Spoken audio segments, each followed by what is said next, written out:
That will be our new Chariot as we cross the states. That is the one Fred did the trade for. He's out doing paperwork on it right now, getting things figured out. And Dougie's out here just kind of chilling in the sun. We're making sure our new ride's going to get us good. Been abandoned in a lot of states. I've never been abandoned in Maine, so this is a new state to be abandoned in. 100 bad days makes 100 good stories. So it's just another fun story in the book of life, and you figure it out as you go, and just don't let things stress you out, and just figure things out. So we got a place to work on stuff, we got a place to figure things out, and we got a vehicle we can use. So not a bad day. So we're gonna keep checking out the thing and making sure she's good and double checking everything, and then we might get the Corvette in here and start wiring it. So in order to get the Corvette in, we got to move this Saline Mustang. Oh, darn us. A little supercharged action in here with some amazingness. Now, he did all the body work on this. It got whacked really hard on one side, and he replaced all the panels with another car, the exact same color and everything. So, did all the work here in the shop himself, just kind of tootling away, having a good old time. These Salines are good looking cars. I just don't know if I'm a huge fan of the rear, but it definitely is unique. So it's definitely a neat kind of looking car. I definitely love the wheels. So we're getting this one moved out of the way so we can get that one in. Getting her moved out of the way so we can get the Corvette in. I'm stoked we're gonna wire that bad boy. That is a sweet Betty. We should take that to Florida. We'll just put a hitch on it. Haul the truck out of that work, right? No, not really. I'm gonna use a winch to actually pull the Corvette in. We got it down to here with the truck, and now we're going pretty old school, pretty awesome. Smarter, not harder. I dig it. I have been looking for good options on where to put the computer. I've looked at the inner fenders, I've looked everywhere, and I put a post on Facebook just hoping to see what other people did. And the freaking best thing I ever seen or heard, and I didn't even think this, he went into the jack compartment. He's like, oh, it'll fit horizontally or against the side. I love that idea. Now I'm going to get it up in the air and see how plausible it is to actually run the wires. Because that's honestly not a bad spot. If I can get everything moving forward, control the harness, and then I can think. I'll have to lengthen some wires, but honestly, it's not a bad run. Like, it might keep me clean. So yeah, let's get her up in the air higher and see what we're dealing with. So I got her up in the air, and I've been looking all over, and I honestly think this is the best solution. So this is that jack box right there. If you look on this front edge right there, I think I can put a nice little connector in there, and I can come right out and through. So it'll come through, you go poop, come right down the frame, run down right along there, go up over that, come all the way up in, and right up into the engine. So I think that's going to be our solution to our problem.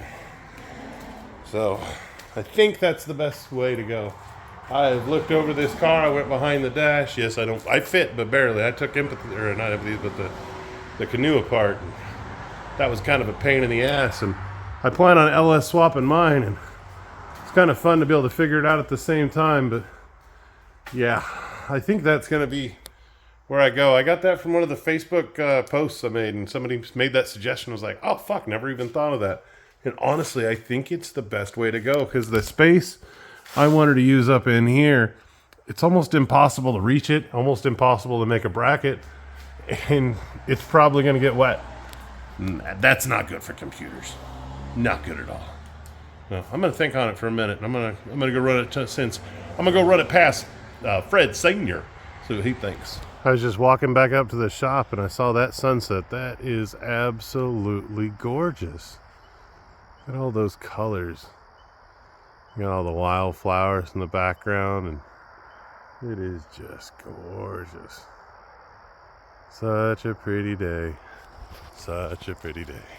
I have kind of a fun, unique problem. I was getting ready to run these wires over, and he's got them marked, but they're like, 1, 2, 3, 4, 5, marking the cylinders. But he knows small block Chevys and he knows Fords, but I don't know if he knows LS motors, so I don't know if he called this one 1, 3, 5, 7, like a small block Chevy, or like LS does it is 1, 2, 3, 4, I don't know. So I'm going to go back to the harness, see what the harness says, and then refer back to the engine. So let's go look at that real quick. All right, so we have a bunch of the wires ran. I've got all the injectors hooked up. We figured which way they went.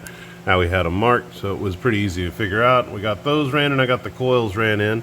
So I've got the wires routed in a good way where they're not going to rub on anything. We've got to route all that back to that trunk section, like where that jack originally goes behind the passenger seat. So I have my bundle over there with the excess that I have. So, because I need to lengthen a bunch of wires to be able to make that distance. Because right now, I could barely make it into the car if I wanted. Most of these are stretched about as far as they can go, and their partners are just tailored up there. So everything has to be lengthened about 5-6 feet so I can get up and under and over. So we got that coming up, and I'm slowly just pulling them in and bringing them over and figuring out how they're going to route, how much length I need to add. We're going to get another harness.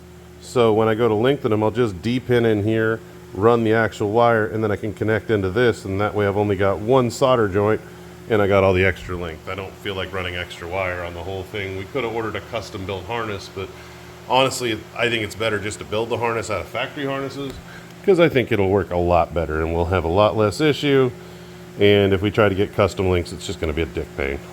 So I think I'm going to leave you there on that, and we're still humping on this. I think we're headed out on Saturday, and we'll start our journey back down south to Florida, grab Empathy after delivering the truck, and then we'll continue on to Oklahoma. So getting as much done on this as I can. I'm looking at coming back up here in October, and I'll finish this thing up if I don't get it the majority of the finish tomorrow. So I have one more day I can actually hump on this thing. So I'm thinking I throw another day of running at it, and I think I'll get pretty damn far.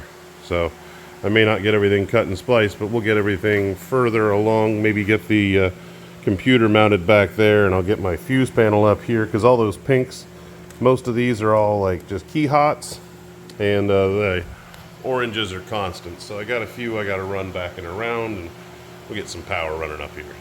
So, but I'll leave you on that note. I love you guys. Thank you for following along. Thank you so much for all the growth and the comments and everything. I'm really having a lot of fun, like, creating these videos and being my own hero.